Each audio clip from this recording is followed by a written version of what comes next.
Welcome back to part 2 of the recap of Crescent City House of Earth and Blood for chapters 1 through 16. So just the beginning of the book. We ended off at the end of part 1 where tragically Danica and the Pack of Devils have been murdered and Bryce was kind of interrogated by the 33rd Legion, by Hunt and Isaiah and Victoria, trying to figure out what happened as she was the one that was found on the scene and saved the unknown angel from creepy demon thing, and they're just trying to figure out what happened. So that's where we ended up last video. Now we're picking up. The next chapter starts 22 months later. Bryce is still working for Jezebel at Griffin Antiquities, and we pick up her working a deal trying to sell some piece to a vampire, whatever you would like to call it, named Maximus Tertian, who is a slimy fellow. But she's trying to work the angle, as you do when you're trying to earn a lot of money and sell something for 3 times what you paid for it. So she meets up with him at the White Raven Club, which is the same club that she had been in the night of Danica's unfortunate murder. She meets up with him there. He gets a little handsy. He thinks that there's some perks that he should get with his sale of whatever, his purchase of the little whatever thing that he just bought from Jezebel. She turns him down. She also, should be noted, has been sober for the entire 22 months, so almost 2 years since the incident of the Pack's murder. Rune shows up at the White Raven, at the VIP area that she's sitting in, and she's like, go away, what are you doing here? And he's like, oh, the owner of the club called me and said basically that Maximus was getting a little handsy and was being weird. And she was like, I don't need you, I can handle myself. Get out of here. Clearly there's some beef between them that we are unknown. We don't know what it is, but yet. She ends up going home. Rune follows her. She now, instead of living in a really crappy apartment, which obviously couldn't live in the same one that whole murder happened, instead of living in that crappy apartment, she now lives in a really nice apartment with nice floor to ceiling windows, and it's like the whole thing is super nice. Turns out she got that apartment as part of Danica's will to her, or just her will in general. Gave everything that she had to Bryce, so Bryce inherited this bougie apartment building. That's where she lives now. And she also has Syrinx living with her, a little chimera pet that Jezebel had down in her basement, well, kind of basement of Griffin Antiquities. Syrinx is now living with Bryce. She is just minding her own business. She goes to work the next day, and who shows up at the front door of Griffin Antiquities? None other than Isaiah and Hunt come back to visit her. She is her normal Bryce self and is like, I don't remember ordering pizza, when they ring the buzzer, and they're like, no, we're here on official business. And she's like, come back later. In 3 weeks. You can have an appointment in 3 weeks. I have customers here. There's a lot of enchantments on this building, as one would expect when working for a sorceress like Jezebel. So they wait out in the parking lot or somewhere near the entrance so they can see whether there are actually even guests there. Or I guess not guests, but customers. There we go. Customers there. Customers do end up walking out. It was some couple that clearly it was like their first date or something. They leave, so they take their chance and they try to walk in. Bryce is not having it. She's not letting them come in. She's like, yeah, talk to you in 3 weeks. That's the next appointment. Sorry, busy. Until Isaiah, who's losing his patience now, is like, we need to talk to you about a murder.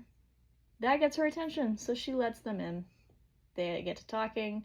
Both Hunt and Isaiah just assume that Bryce is like some spoiled party girl who's kind of ditzy, and essentially what I think of that they think of her as like a dumb blonde, even though she's not a blonde, but you get the gist. Either way, she's kind of still toying with them, being sarcastic and annoying to them because she doesn't want to deal with them. And then they're like, so it turns out actually that last night Maximus Tertian, creepy vampire dude, was murdered over in the meat district, or near the meat district, wherever in the city, and you were one of the last people that saw him 2 hours before his death. So kind of interesting, you know, was there anything out of the ordinary, blah blah blah, usual things cops or cop-like individuals would ask. She says no, he was annoying, blah, blah, blah. My alibi, you can ask Rune, because he showed up. They still think Rune is her cousin. And she's like, yeah, he can verify that he walked me to my apartment, or saw me go to my apartment, technically. And then they're finally dropped this bomb. They're like, so actually, turns out Max was murdered the same way that Danica and the pack were. Philip Briggs is in prison. He's been in prison this whole time. He was arrested and put in prison for the murder of Danica and the pack, along with whatever other things that they couldn't convict him of before the first time. They ended up convicting him finally of the second time. He's in prison here, so now Bryce is shook that turns out Philip clearly wasn't the murderer if he's clearly still in prison and the murder just happened again. Same way with creepy slimy Maximus dude. So she's already spinning out because she had like some amount of solace knowing that she had some amount of comfort-ish, if you can call it that, that knowing that like at least Philip Briggs was behind bars. But if he's not the murderer, that kind of just throws that all out the window. So she's already not quite panicking, but definitely like in her head, not doing well, because how does one move on when your best friend, dare I say soulmate of a best friend, dies? And you just have to keep living. You don't do well. So knowing that not only that she died, but that her murderer is still out there, and apparently coming back and doing more murders, it's not great. To top off that wonderful news, they're like, so the Archangel Governor, Micah, he will be here in 10 minutes also, by the way. She's like, why? And they're like, you better get Jezebel on a call. So they step out of earshot. She calls up Jezebel. I was like, here's the deal, here's the situation. I don't know what they think is happening. Maybe they think I'm a suspect, but whatever it is, he's coming. And Jezebel immediately is like, all right, cool. I'll be ready. So she gets on a conference call. Micah shows up. So now it's Micah, Hunt, and Isaiah talking to Bryce, and then Jezebel via video conference, basically Skype, on the wall. Micah lays out the situation. Every 10 years, there is a big meeting in each of like the districts-ish, I don't know if they're called districts, areas that each archangel governs. It's called the Summit. So this year is the turn of Lunathion, Crescent City, if you will. It's their turn to host the Summit, which is when occasionally some other archangels come in, the Asteri come in. Basically, I don't remember what's happening. It's a big giant meeting though, just to evaluate and make sure everything's going well and the archangels are doing their job and people are doing fine. It is happening in a month. Micah tells them, hey, if they find out that there's a murder going on and they're gonna think that I don't have control of my city, like it's not gonna be good. They might replace me or do something, and that's not gonna be great. So then he's like, I need this all to be solved since you had a connection to both Maximus and Danica and they were murdered the same way. Like, you're kind of our best bet, so we're gonna need to use you in this investigation. So that's why Jezebel is kind of here. They're like, we're taking your secretary, assistant, whatever, and we're using her for this investigation. Jezebel's like, I need compensation for this. And Micah's like, fine, invoice me if you will. He then drops on more bombs into this conversation, looks at Hunt this time, and is like, Sandriel is showing up, by the way, and with her, she's bringing Pollux, and I think she also said the Hind. Doesn't matter, she's bringing Pollux, aka the Hammer. This is where we get a little bit of a lore drop on Hunt. All we know about Hunt is he's got this, like, crown of thorns tattoo on his forehead, him and Isaiah. And I don't know if Victoria actually has that tattoo or not. I don't think she does because she's not an angel. Doesn't matter. They're the Fallen. They are fallen because 200 years prior they attempted to do like a rebellion thing against the Asteri and the other archangels. It failed. Hunt was in love with an archangel named Shahar. Shahar had a twin sister who is Sandriel. Shahar was convinced that Sandriel had murdered their parents, which gave both of them the archangel status, and there was this whole thing, and then also she didn't like the hierarchy governmental things happening. So anyway, she stirred up this rebellion. Hunt was like, yes, I will die for you, I will go to war for you. Turns out Shahar died instead, and then Hunt and his entire legion, which included Isaiah and Victoria, actually, the Wraith, they all get captured and then turned into slaves. So they have a tattoo, I believe, on their wrist that says SPQM, whatever Latin that means. Basically, they're slaves now, forever, until deemed otherwise. And so for a good chunk of time, he was actually Sandriel's slave, and she made him do all sorts of horrible things, like go murder people, because technically his job description is hunting demons, but there's not very many demons on a regular daily basis. So then that leads him to go do other missions where they send him to go do whatever horrible things. Apparently Sandriel also has like an arena that like people and humans and other various individuals that displease her go and they fight. Kind of like a gladiator type thing is how I picture it. She is not a great person is what we gather from Hunt's brief little lore drop right here, so he's now panicking. She is bringing with her a angel called the Hammer, aka Pollux, who also from Hunt's perspective, briefly here, sucks. Grade A douchebag, horrible type person, kind of person that enjoys doing lots of horrible things and causing pain.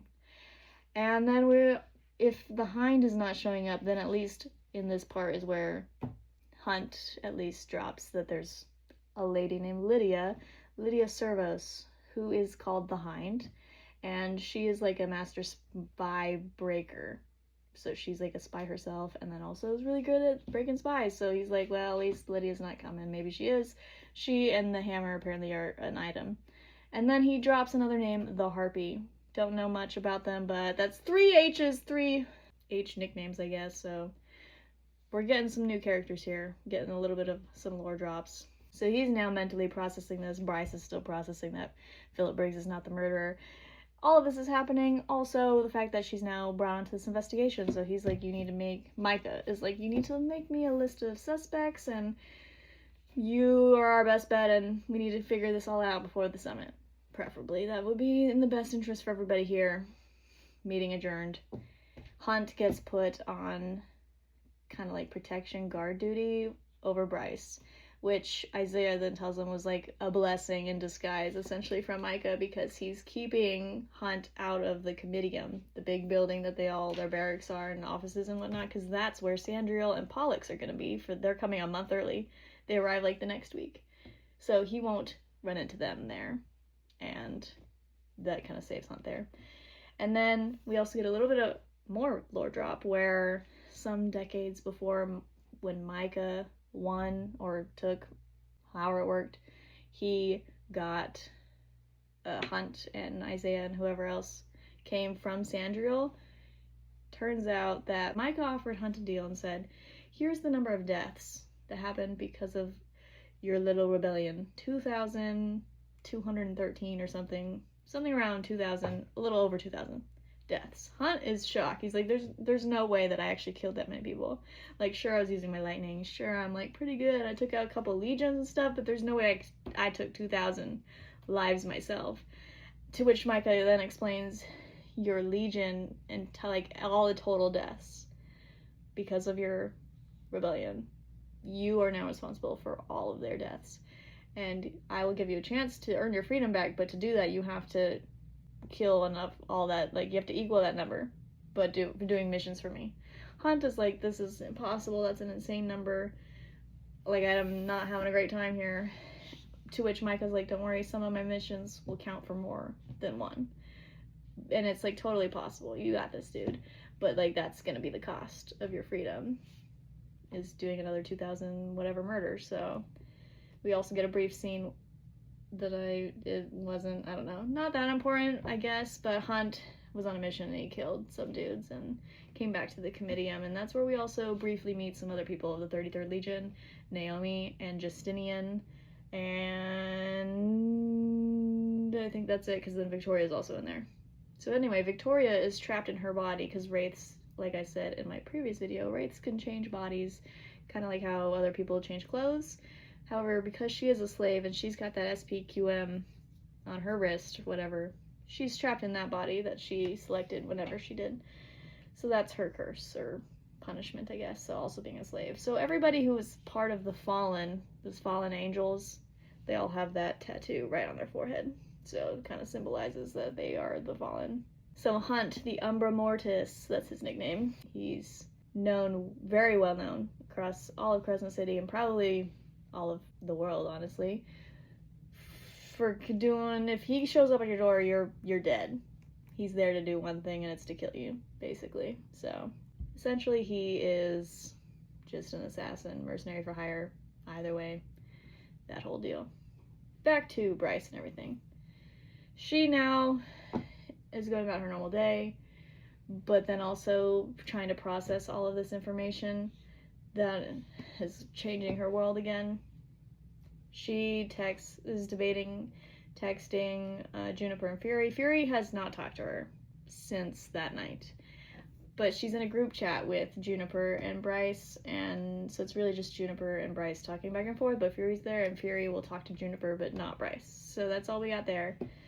And then Bryce now has to try to figure out what the connections were, because Micah said that Danica knew Maximus Tertian, and even though Bryce is like, there's no way that she knew that dude, but somehow, supposedly, there's a connection there based on what Micah said. So now she's like trying to figure out what to do while also going about her job, because Jezebel's like, you still have work to do, even though you're gonna be 2-time in with this investigation.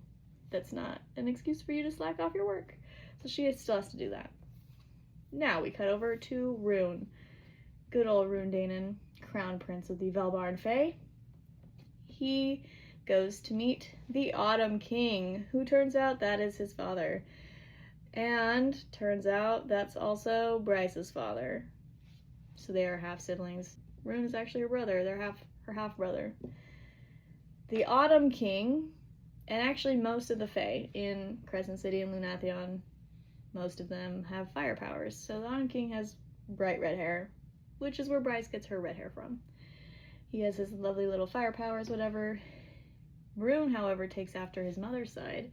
She was from some place across the sea or somewhere on a different continent called Avalon, and he takes after her side of the family, so he has shadow powers and a little bit of light powers, but like very minimal of the starlight power. It's mostly shadows, like our boy Rhysand from Akatar.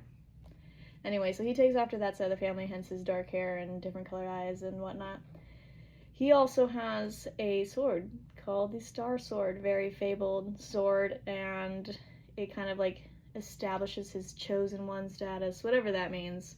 We haven't figured quite out what that chosen one means, but we also get a bit more of a lore drop here. When you turn 13, you visit this place, person, thing in the old square, around the old square, called the Oracle. It's kind of like a right to becoming an adult.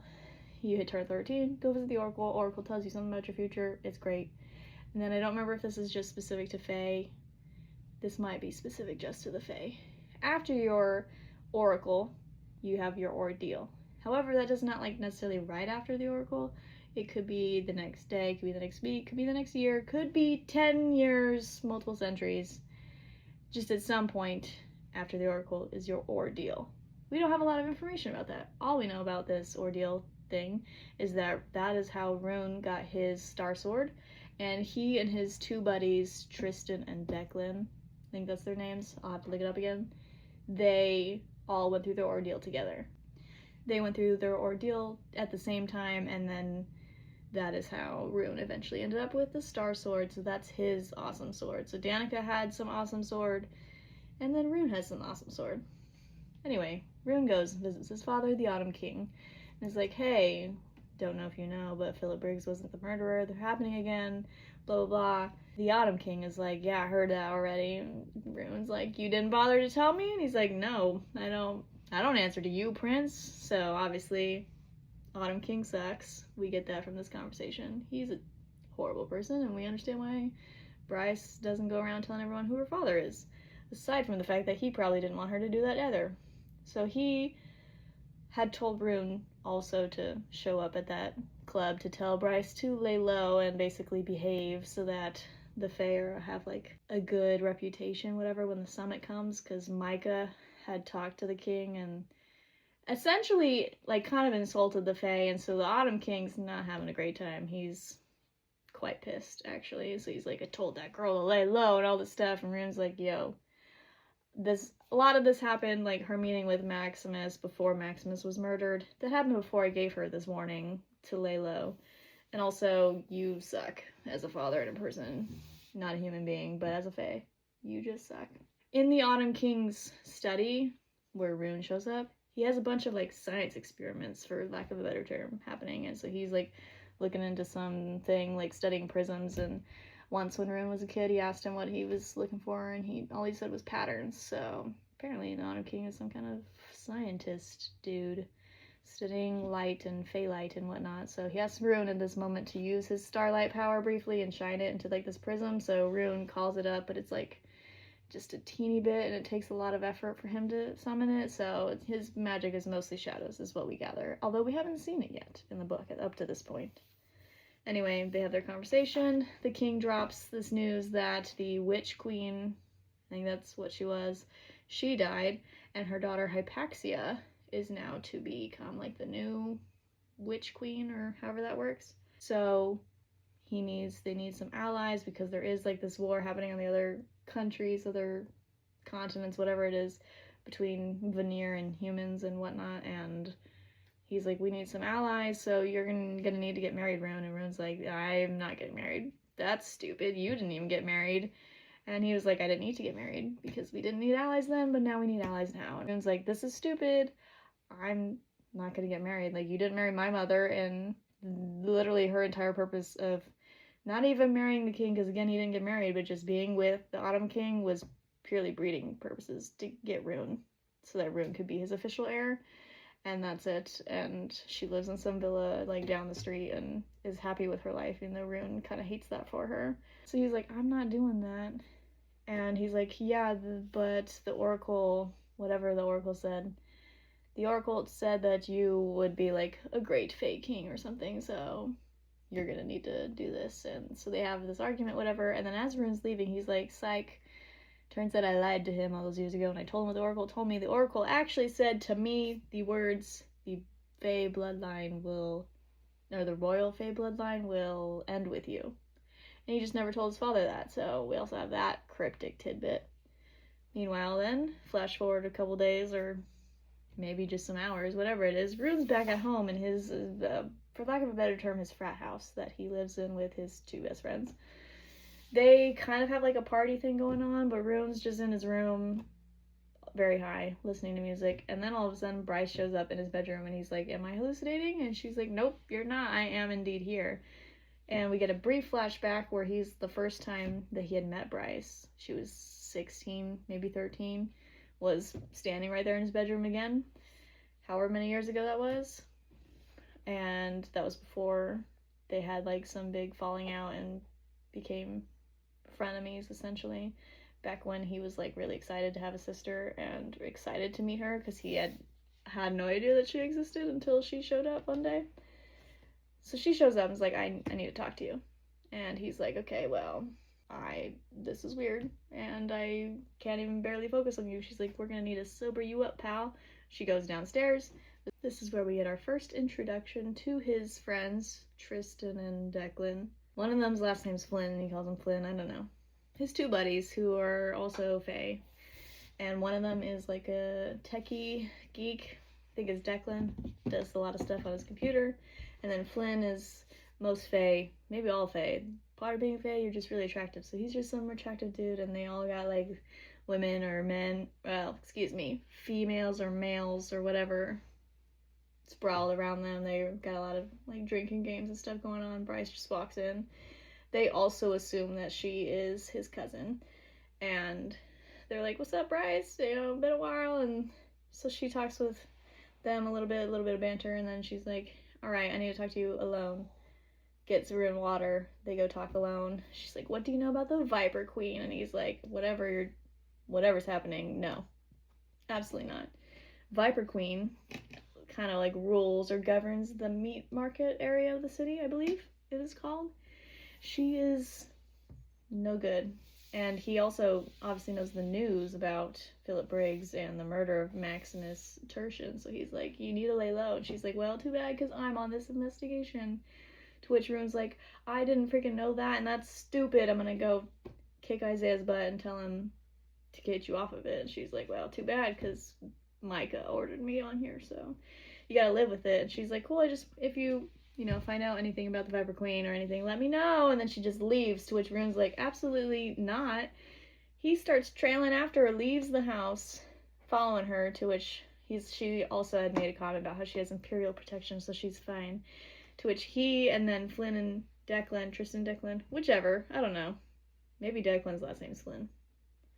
I don't know, somebody. His two buddies flank him. They're leaving the house following to see that her Imperial protection is none other than Hunt. Good old Hunt. And they're livid because they have beef already existing. So then they're very upset about this, almost come to blows until they realize they are out in public on a public street and people like are recording them. So narrowly avoid that. Bryce ignored all of that and just kept walking and was like, whatever. Because she doesn't like that Hunt has to follow her around anyway. Because so far, with Hunt following her, she found him when Syrinx was just like pawing at the window of her apartment, and she looks over and sees on the neighboring rooftop that Hunt had just been sitting there kind of watching her, and she was like, dude, go away. To which then she shuts the curtains, and then an unknown number calls her, and it's Hunt, and he's like, open those curtains back up. I was watching that show. She was like, no. Like, if I need a pizza, I'll call you. So they have this little sass fight going back and forth. And then the next morning, she went off to just go about her day after he's like, I need you to make a list of suspects. And she was just like, we'll see. She goes off on a run, and then she gets her nails done, to which she makes Hunt stand out in like the drizzling rain, just staring in front of the nail salon, like pissed. And he calls Isaiah and is like, I think that I might actually kill her before we even solve this murder, so how much trouble would I be in for this? And Isaiah just laughs it off and is like, this is hilarious. She's just a party girl, like, you'll be fine, Hunt. And then hangs up on Hunt. And then they continue on as Bryce leaves, getting her nails done, and then Hunt still has to follow her. And that's kind of where we're at right now in terms of what's happening. One other thing that we get is the Autumn King. When Rune met with Autumn King, he's like, hey, I also want you to go find the missing horn that went missing 2 years ago. Rune's like, it's been 2 years. What do you mean you want me to go find it? He's like, Micah insulted us, Faye, for being weak and all this stuff, and basically I need to prove him wrong, that we're not weak, and that Faye, that horn used to belong to the Faye, so we need to recover that. And Rune's like, this is so dumb, but okay. Obviously, Bryce had been looking for that horn 2 years ago, and I'm assuming some other individuals and people like the auxiliary and whatnot, the cops of the city, they've been looking for it, but it's been 2 years again, so kind of a cold case. So yeah, the horn is still missing. Clearly it's still important if the Autumn King wants it, and it's mentioned again. And that's about it. And that wraps up our summary of chapters 1 through 16 of Crescent City.